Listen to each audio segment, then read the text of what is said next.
And there's a lot going on here. So impressive. We broke ground on the Innovation Hub a couple of weeks ago. The football team's going to beat Illinois on Saturday. The women's soccer team won the Big Ten title.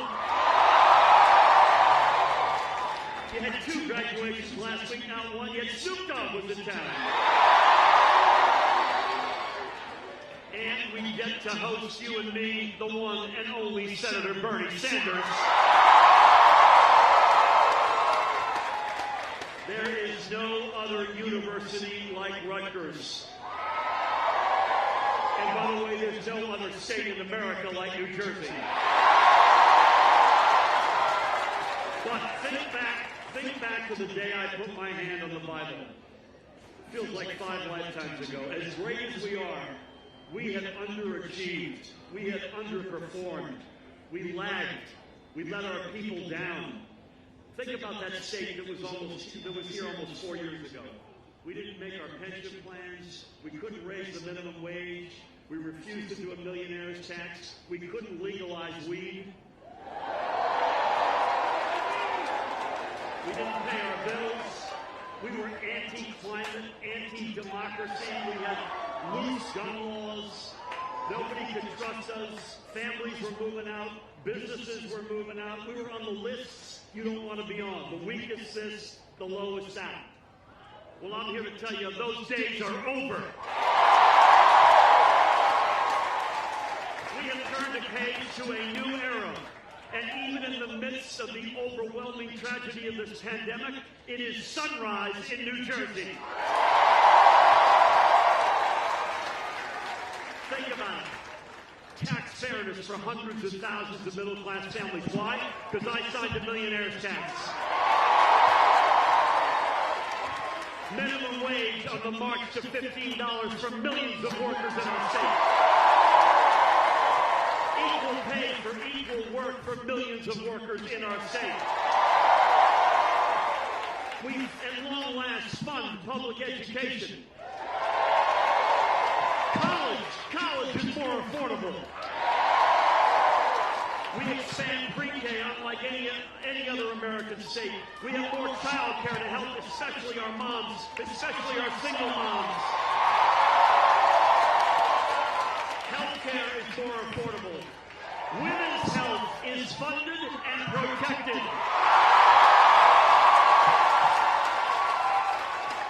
We have the strongest environmental policies of any state in the United States of America. We have the strongest gun safety laws of any state in the United States of America. And we're finally, and by the way, we have legalized weed.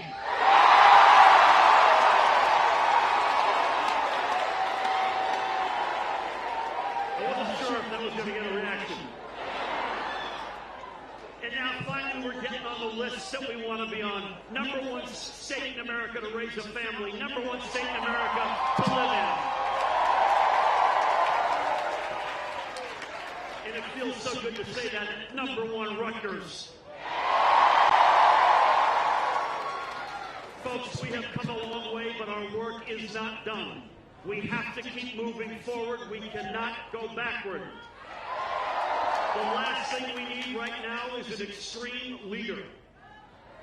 You know what they say in the nuclear power business? The chances of an accident are very small, but if you have one, the hole is very, very deep. And I'm running against somebody, I don't know what the chances are, but if God forbid he wins over us, the hole is very, very deep. This guy spoke at a Stop the Steal rally with Confederate flags and white supremacists.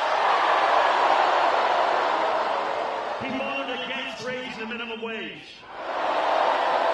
He voted against legalizing weed. He wants to loosen gun laws. He waffles about whether or not he'll even protect women's health.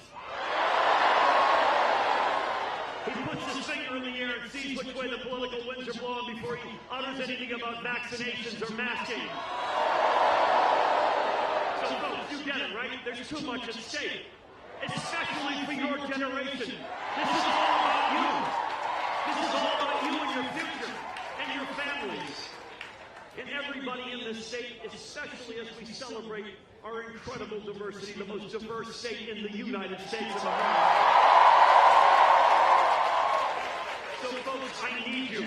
You have got to vote, either by mail or early in-person voting for the next 3 days. Or if not, on Tuesday, November 2nd, I need you. Stronger, fairer, forward. Stronger, fairer, forward. Stronger, fairer, forward. Stronger, fairer, forward. I need one more thing from you. Is that okay? I need 4 more years. 4 more years. 4 more years. 4 more years. 4 more years. Okay.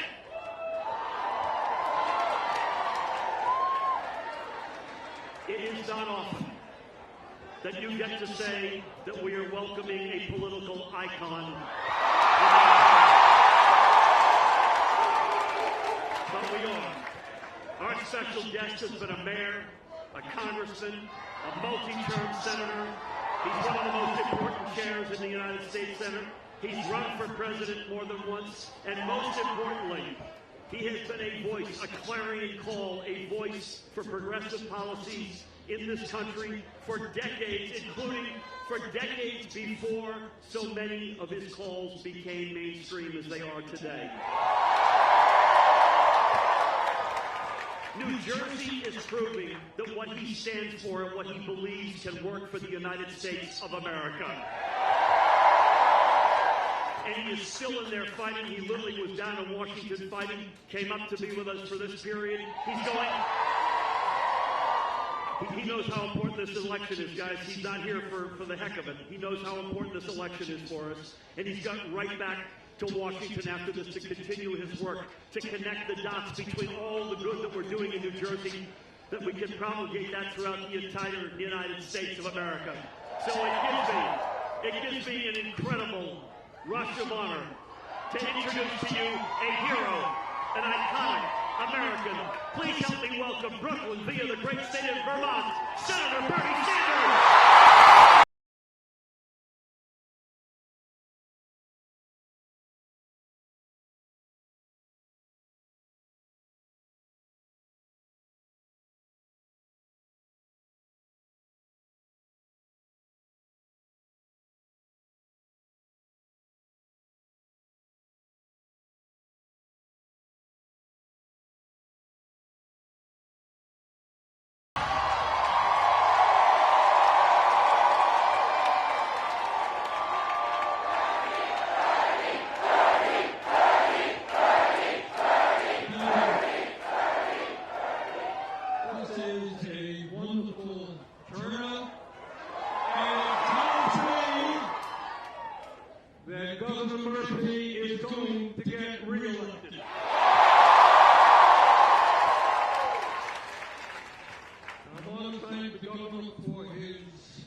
Introduction, and I want to thank Hallelujah for her words.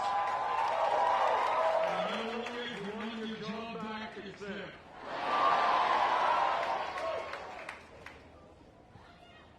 There are only 2 states in the country that have government elections off year. So it's hard to get people out in a by-election.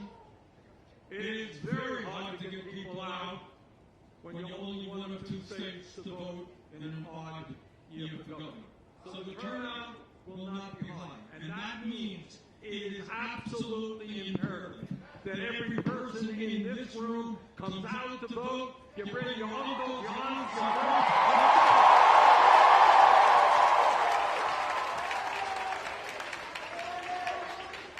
Let me just say a few words why I flew in, why I Amtrak'd in.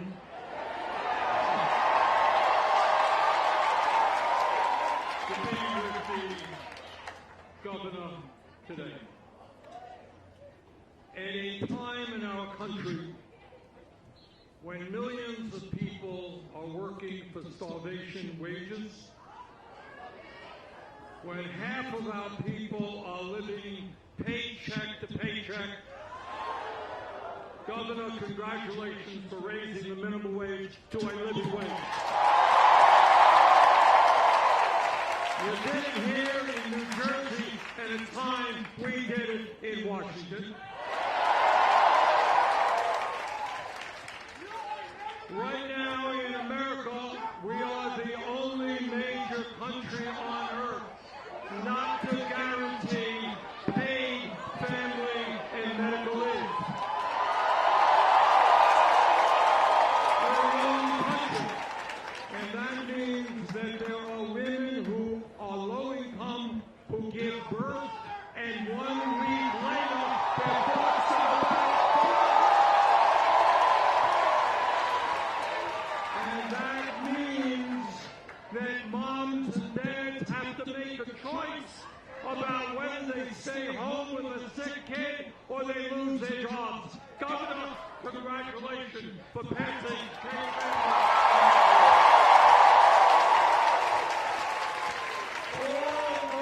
over this country. You got right-wing governors telling the women of this country that they know what is best for women's bodies. Governor, thank you very much for making it clear that it's women who control their bodies.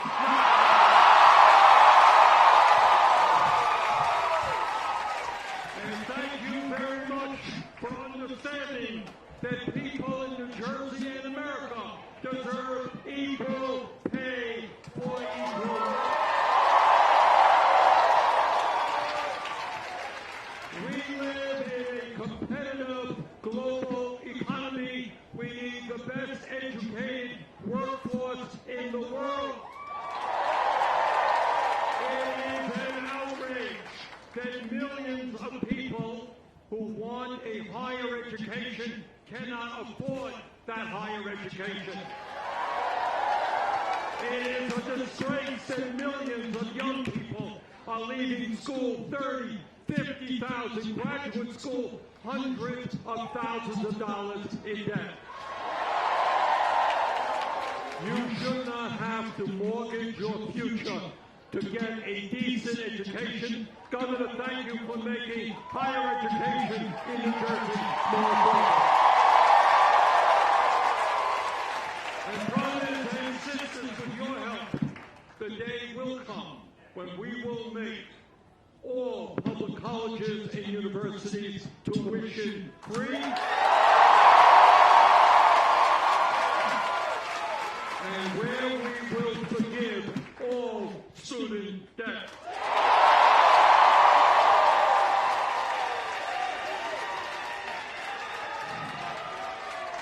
Now, what most of us believe is that in a democracy, we want to make it easier for people to vote, not harder. And yet, in state after state, Republican governors are working overtime. They are cowards. Now, the governor and I understand that in a democracy, people disagree. Some people are going to vote you, some people are going to vote against you. That's called democracy. But this governor and I and you do not believe that just because somebody may vote against you, you suppress their vote and you make it harder for people to vote.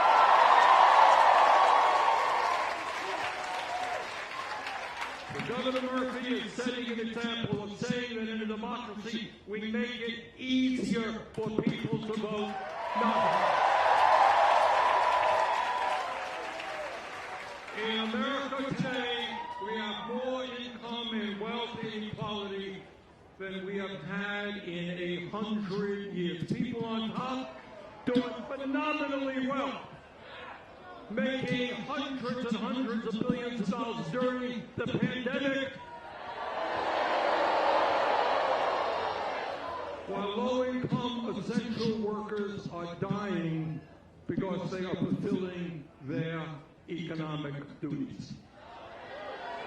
And what the governor is saying is that we have got to address income and wealth inequality, that millionaires are going to have to start paying their fair share.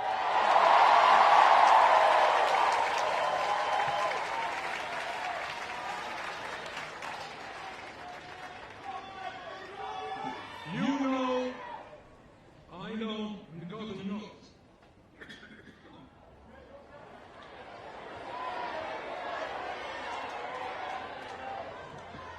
That it is imperative that in this moment in history, we listen to scientists. And at a great university like Rutgers, I know that you know that. And what the scientists are telling us is that we have a handful of years to boldly transform our energy system away from fossil fuel to energy efficiency and sustainability. Where the planet that we live in will be increasingly unhealthy and uninhabitable. And right now, in Washington, we are fighting for some $500 billion to transform our energy system.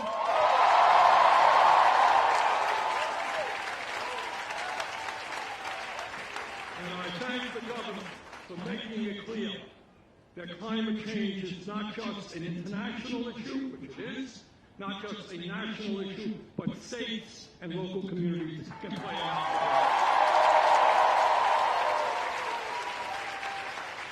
So I am here because your governor is one of the most progressive, if not the most progressive governor in America. And because he stands for working people stand with him. And that is why he has been endorsed by virtually all of the unions in the state, SEIU, ASPA, CWA, the New Jersey Educational Association, and why he is endorsed by local grassroots organizations like New Jersey Citizens Action and the Working Families Alliance.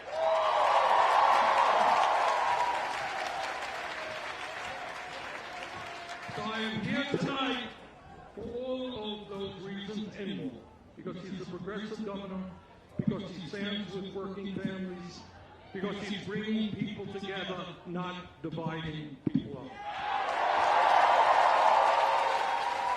But in a sense, I'm here tonight for an even deeper reason. I am here because I worry very much about the future of American democracy and the movement of this country toward an authoritarian society. And the truth of the matter is, there are tens of millions of Americans who are giving up on democracy, who have lost faith in government, their government, who believe that in their pain, in their struggles, nobody is listening to them. And if you are working longer hours for low wages, if your kid can't afford a higher education, if you can't afford the outrageous cost of prescription drugs, if you can't afford health care, if the air you're breathing is polluted, you're saying, who the hell gives a damn about me? Are they only interested in the needs of the rich and the powerful? Unless we turn that around, unless we create a government which says to working class people, we understand you are hurting. And we are going to respond to your needs, and we have the guts to take on the wealthy and the powerful and the special interests.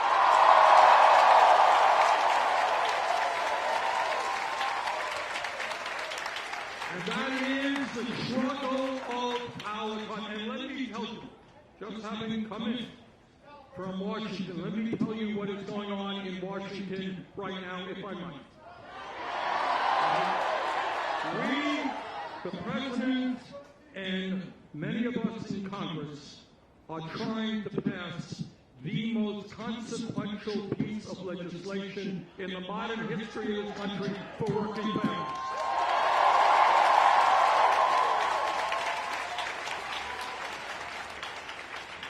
And what we are saying is that in America, we are going to take on the greed of the pharmaceutical industry.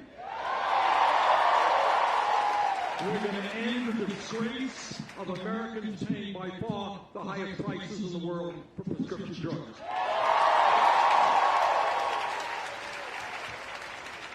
We are going to make pre-K for 3- and 4-year-olds universal and free.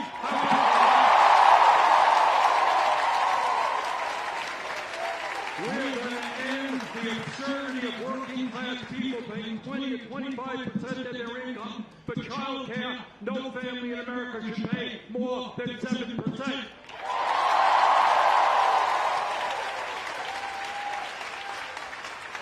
We are going to build millions of units of affordable housing.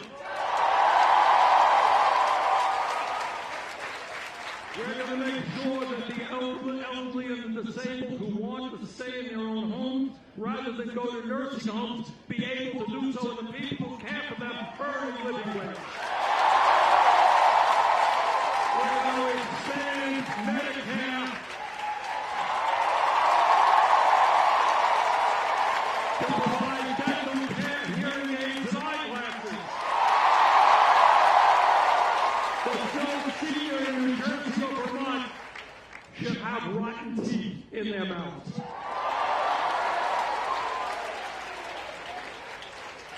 And we are going to begin the process of leading the world in transforming our energy system away from fossil fuel.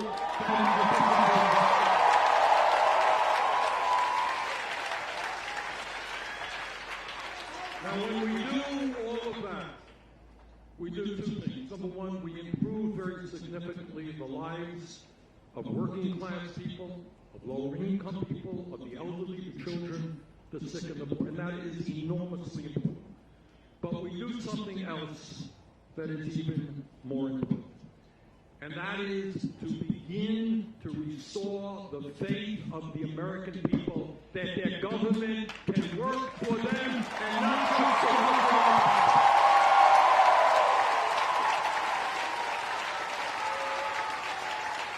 And I should tell you, and I'm sure it's no different in New Jersey, that in Congress right now we do not have not one Republican who is prepared to stand up to the powerful special interests. So the struggle right now throughout this country is not only to save the planet, not only to provide health care to all people as a human right, not only to raise the minimum wage to a living wage, not only to demand that the wealthy and powerful start paying their fair share of taxes.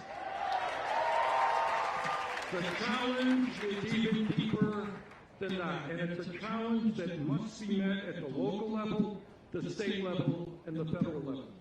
And that is to once again make people understand and believe that their government belongs to them and not to the billionaires.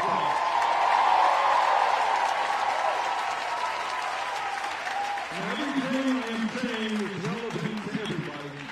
It is especially relevant to young people. And I know that a lot of your friends are going to say politics is bullshit. You don't get involved. Don't waste your time. Why are you going to a rally? You're going to be doing something else. And you tell them that if they are interested in an environment that is clean and it is not destroying life, if they are interested in getting a decent job when they get out of school, if they are interested in being able to go to school without coming out deeply in debt, if they're interested in health care, if they are interested in women's rights or gay rights, You tell them that you're tired of their complaining. They have got to come out and get involved. So tonight, I'm here to ask you not only to vote to re-elect the governor, I'm asking you to bring out 2 or 3 of your friends. Let us win this election. Let us win it in landslide proportions. And let us tell right-wing Republicans that their day is over in New Jersey.